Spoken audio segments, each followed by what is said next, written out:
नमस्कार साथियों, मैं रुखसो Chaudhary, sub inspector Uttar Pradesh police. आप सभी का स्वागत आपके अपने YouTube channel learn with Rukhso Chaudhary पर करता हूं। साथियों, मेरा YouTube पे वीडियो न डालने का कारण मैंने आप सभी को कम्युनिटी पे पोस्ट डाल करके बताया था। मेरा 25 सितंबर को ड्यूटी के दौरान एक्सीडेंट हो गया था। मथुरा में माननीय राष्ट्रपति महोदय आई थी, जिस दौरान मेरा एक्सीडेंट हो गया था और इस कारण मैं पैर में चोट आई थी तो खड़ा नहीं हो पा रहा था, प्लास्टर वगैरह चढ़ा था, तो इस कारण से मैं वीडियो नहीं डाल पा रहा था। साथियों, मैं पुनः आपकी सेवा में हाजिर हूं। अब मैं वीडियो थोड़ी बड़ी बनाऊंगा, आप थोड़ा सा पढ़ने की कोशिश करिएगा। अब मुझे लग रहा है कि आप पहले भी पढ़ रहे होंगे, लेकिन मेरी कोशिश है कि मैं आपको मूल विधि से संबंधित जो सब्जेक्ट है जो कि हमारे काम में डेली में रहती हैं, तो मैं वो आपको करा दूँ। तो बिना समय व्यतीत किए मैं आपके मूल विधि पे आता हूँ। मैं पढ़ा रहा था BNS, और BNS में मैं सेक्शन 170 तक पढ़ा चुका था। आज सेशन 171 से स्टार्ट करेंगे और मैं थोड़ी सी वीडियो जो 5 मिनट की डालता था वो कोशिश करूँगा कि 10 मिनट की डालूँ, ताकि 5 से 10 दिन में मैं आपका BNSS कंप्लीट करा दूँ। ठीक है, तो साथियों अब आते हैं हम सेक्शन 171 पर, जिसमें बताया गया है कि निर्वाचनों में असम्यक असर डालना। निर्वाचन आप बखूबी समझते होंगे, फिलहाल बिहार में चल भी रहे हैं और निर्वाचन का मतलब होता है इलेक्शंस। ठीक है, तो अगर कोई असम्यक का मतलब होता है कोई गैर कानूनी अगर कोई असर डालता है, तो वो उसकी परिभाषा धारा 171 में दी गई है। धारा 172 में बताया गया कि निर्वाचनों में प्रतिरूपण का मतलब होता है पर्सोनाइजेशन, यानी किसी और की जगह लेना, किसी और मतलब बन जाना, अपना नाम जैसे दूसरा नाम बता देना, और वो हो जाता है प्रतिरूपण। धारा 173 में बताया गया रिश्वत के लिए दंड। अगर कोई इलेक्शन के मामले में अगर कोई रिश्वत लेता है, निर्वाचन के मामले में अगर कोई रिश्वत लेता है, तो उसके लिए दंड इसमें बताया गया, रिश्वत के लिए दंड, और इसमें 1 साल की सज़ा बताई गई है। धारा 174 में बताया गया कि निर्वाचनों में असम्यक असर डालने या प्रतिरूपण के लिए दंड, यानी जो परिभाषा आपको धारा 171 धारा 172 में जो दी गई है, उसका दंड धारा 174 में बताया गया है। साथियों, धारा 175 में बताया गया है कि निर्वाचनों के सिलसिले में मिथ्या कथन, अगर कोई भ्रामक अगर स्टेटमेंट देता है, फॉल्स स्टेटमेंट देता है, तो वो धारा 175 के अधीन उसकी परिभाषा बताई गई है। धारा 176 में बताया गया कि निर्वाचन के सिलसिले में अवैध संदाय का मतलब होता है कि संदाय का मतलब होता है कुछ मनी दे देना, धन दे देना। तो अगर कोई निर्वाचन के मामले में, जैसे आपने देखा होगा कि जनरली कोई पैसे वैसे बांटने लगता है निर्वाचन में, तो उस तरीके का काम अगर करता है तो वो धारा 176 में आता है। धारा 177 में निर्वाचन लेखा रखने में असफल था। जैसे आपने देखा होगा कि एक जो कैंडिडेट होता है, जो इलेक्शन में खड़े होते हैं, तो उनकी एक लिमिट होती है कि आप चुनाव प्रचार में कितना पैसा खर्च कर सकते हैं। तो कई बारी कैंडिडेट और एक लिमिट से ज़्यादा खर्च कर देता है, तो अगर उसकी लिमिट पता लग जाए कि इसने लिमिट से ज़्यादा खर्चा किया है, तो वो दंडित किया जाता है, उस पर दंड लगाया जाता है, जुर्माना लगाया जाता है। तो ये उसी के लिए कि धारा 177 ये बताती है कि निर्वाचन लेख रखने में असफलता, अगर कोई उसका लेखा नहीं दे पाता है कि मैंने कितना पैसा खर्च किया है, तो उसके लिए धारा 177 बताई गई है। धारा 178 में बताया गया कि सिक्कों, सरकारी स्टाम्पों, करेंसी नोटों या बैंक नोटों का कूटकरण बेसिकली होता है काउंटरफीट, इंग्लिश में शब्द है इसका, यानी हूबहू बनाना। जैसे आप समझते होंगे नकली बना लेना, है ना। तो ये उसके बारे में बताया गया है धारा 178 में, और यहाँ से अध्याय शुरू हो जाता है 10। धारा 179 में बताया गया कि कूट रचित या कूटकृत सिक्के, सरकारी स्टाम्प, करेंसी नोट या बैंक नोटों को असली के रूप में उपयोग करना।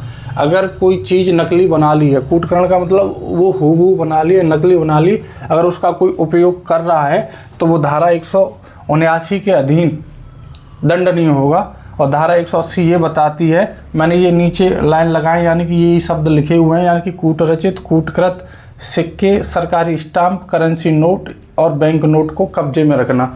देखो ध्यान से समझना आप इस चीज़ को, 179 में वो उसको यूज कर रहा है, यानी कि अगर कोई व्यक्ति नकली करेंसी, सरकारी स्टाम्प, इनको नकली के रूप में प्रयोग करता हुआ पाया जाता है, तो धारा 179 के अधीन दंडनीय होगा।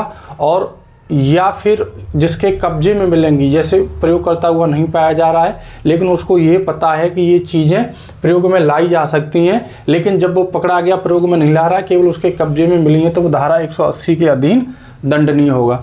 अभी मैं और 10 धाराएं और डाल रहा हूँ, आप बस 1 मिनट रुकिए।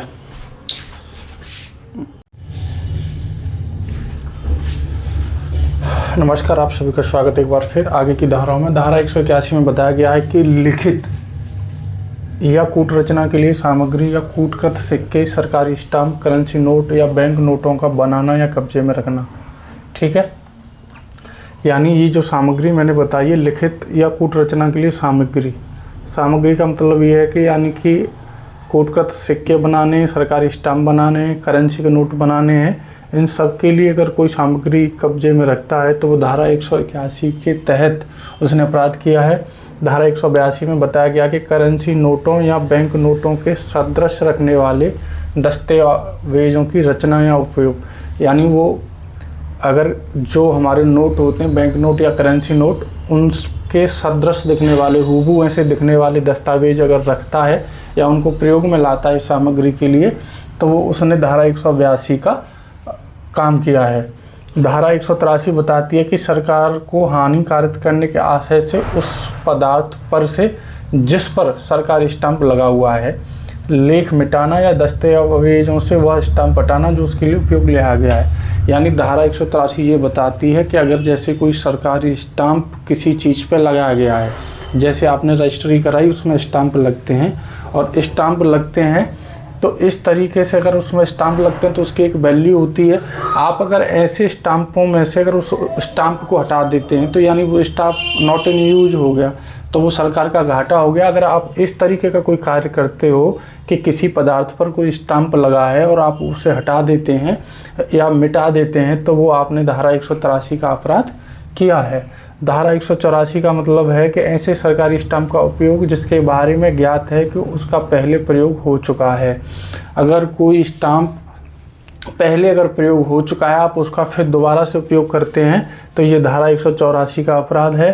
धारा 185 कहती है कि स्टाम्प के उपयोग किए जाने के द्योतक चिन्ह का छीलकर मिटाना, यानी अगर कोई स्टाम्प यूज हो गया है और उस पर कोई चिन्ह बनाता है कोई भी अधिकारी जो प्राधिकृत है कि ये स्टाम्प यूज़ किया गया है, जैसे उस पर सिग्नेचर बना देना, टिक कर देना, अगर ऐसा कोई चिन्ह बनाया गया है कि ये यूज आ चुका है और आप उसको छील के मिटा देते हो, तो धारा 185 का उसने अपराध किया है। जैसे आपने देखा होगा कई बार जब हम वोट डालने जाते हैं तो हमारी फिंगर पे वो स्याही लगा देता है जो वहाँ अधिकारी बैठा होता है, तो अगर आप उसको मिटा करके फिर दोबारा से वोट डालने जाते हो तो ये मतलब मिटाने के बारे में मैंने बताया है। तो ऐसे ही अगर आप स्टाम्प यूज हुआ है कोई और उसको मिटा देते हो चिन्ह को, तो ये धारा 185 का अपराध है।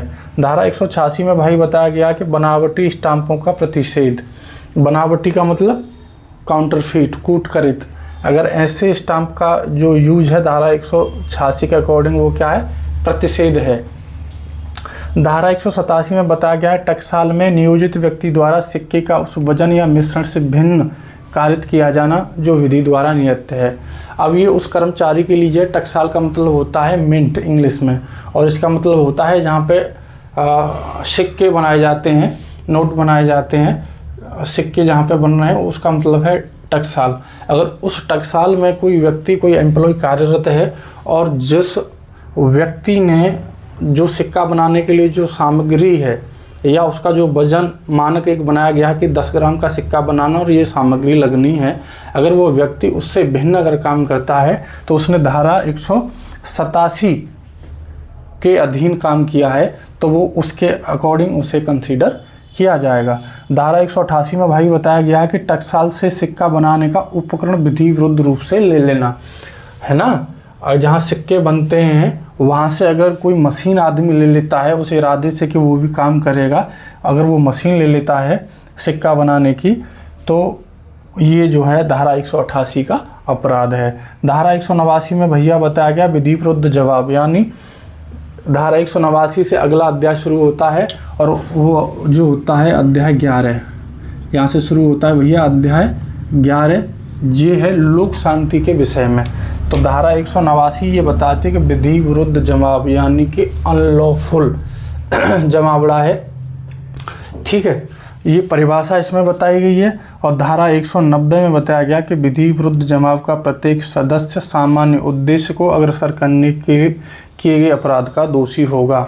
तो भैया विधि विरुद्ध जमाव मैं आपको पहले बता देता हूँ। विधि विरुद्ध जमाव वह होता है जो किसी केंद्र सरकार, राज्य सरकार या किसी लोक सेवक जो शांति से काम कर रहा है, आप उसको काम करने से रोकते हैं, या आम जनमानस में जैसे आप किसी को रास्ते पर जाने से रोकते हैं, पानी का यूज करने से रोकते हैं। विधि विरुद्ध जमाव की परिभाषा में एक विशेष टर्म ये होता है कि विधि विरुद्ध जमाव के लिए मिनिमम 5 व्यक्ति होने चाहिए। 5 और 5 से अधिक कितने भी व्यक्ति हैं जो किसी काम को, वैधानिक काम को करने से रोकते हैं, जिसमें वो अपने बल का प्रयोग करते हैं, उनका एक इरादा होता है, सामान्य उद्देश्य होता है, अगर वो उस काम को करने से रोकते हैं तो वो विधि विरुद्ध जमाव होता है। आज मैंने धारा 171 से लेकर के 190 20 धाराएँ पढ़ाएँ, जिसकी वीडियो आज ही मैं आपको अपलोड कर दूंगा। और मैं कोशिश करूंगा कि 20-20, 30-30 धाराएँ जो संभव हो सके अपनी ड्यूटी के बाद मैं वो आपको प्रोवाइड करूंगा। धन्यवाद।